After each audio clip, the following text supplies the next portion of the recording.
Întotdeauna noi nu luăm cu băgare de seamă la noi și încercăm să judecăm pe frații, încercăm să condamnăm pe alții, pe când în loc să ne condamnăm pe noi, îi condamnăm pe alții. Doamne, ajută-ne să ne cercetăm pe noi și să ne judecăm pe noi înșine și nu pe cei de lângă noi. Întotdeauna noi trebuie ca să întărim pe frații și să-i încurajăm, să-i aducem înapoi. Poate de multe ori am observat că când cineva cade sau când cineva a greșit sau a păcătuit, poate de multe ori ne bucurăm. Vorbește, Iisuse. În loc să ne pare rău și să-L căutăm și să-i dăm speranțe, să-L încurajăm să aducem înapoi, îl lăsăm să se rătăcească.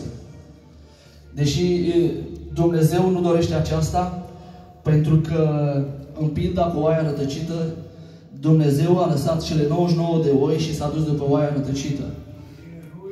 De aceea și noi avem datoria, când un frate sau o soră nu mai este, trebuie să căutăm și să încurajăm ca ele să vină în casa Domnului, pentru că scăparea noastră nu este decât la Domnul. De multe ori ne credem în noi și ne punem credința și nădejdea în noi și spunem că noi suntem ceva și că cel de lângă noi este mai slab de lângă noi. Dar Dumnezeu spune că cine crede că stă în picioare să ia seama să nu cadă. De aceea, Doamne, ajută-ne ca întotdeauna nu voia noastră să facem, ci voia Ta. Și întotdeauna vrem să venim cu recunoștință și să ne recunoaștem înaintea lui Dumnezeu. Că nu suntem vrednici, ci vrednic este Domnul Iisus Hristos. Că nu suntem mântuiți prin faptele noastre, ci suntem prin harul lui Dumnezeu, prin jertfa de la Golgota. De aceea, Doamne, te rog, fii de partea noastră în dimineața aceasta și ajută-ne, Doamne, ca toată slava și toată țiștea Ta să fie de acum și în veci de veci. Vreau să vă spun o experiență care am trecut-o acum câteva zile, mai exact o săptămână. Sâmbătă am fost cu tata, l-am internat la spital și mulțumesc lui Dumnezeu că totul este bine.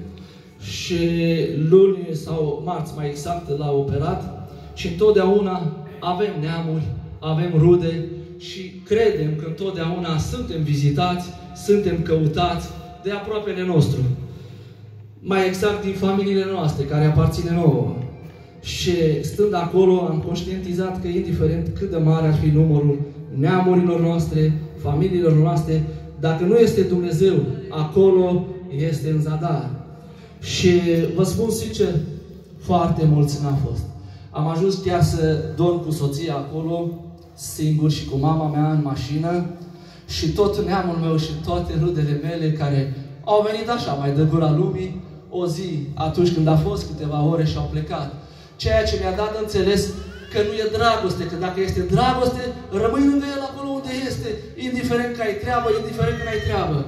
Așa și noi, dacă avem dragoste de Domnul Iisus Hristos, indiferent că suntem în încercare, indiferent că suntem la necaz, noi venim în casa Domnului și încredințăm toate îngrijorările noastre și necazurile noastre în mâna lui Dumnezeu, că El se îngrijește și nu oamenii.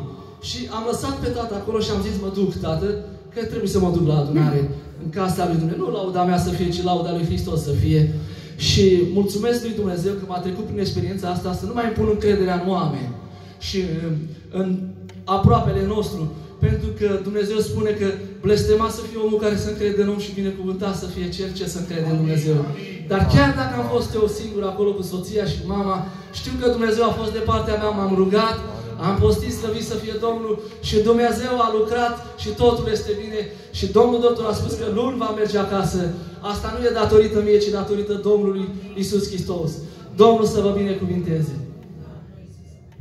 Amin. Dumnezeu să te binecuvinteze. După rugăciune, sora Florina va lăuda pe Domnul cu o cântare și cu sora Doda, iar apoi lăuda să fie Domnul.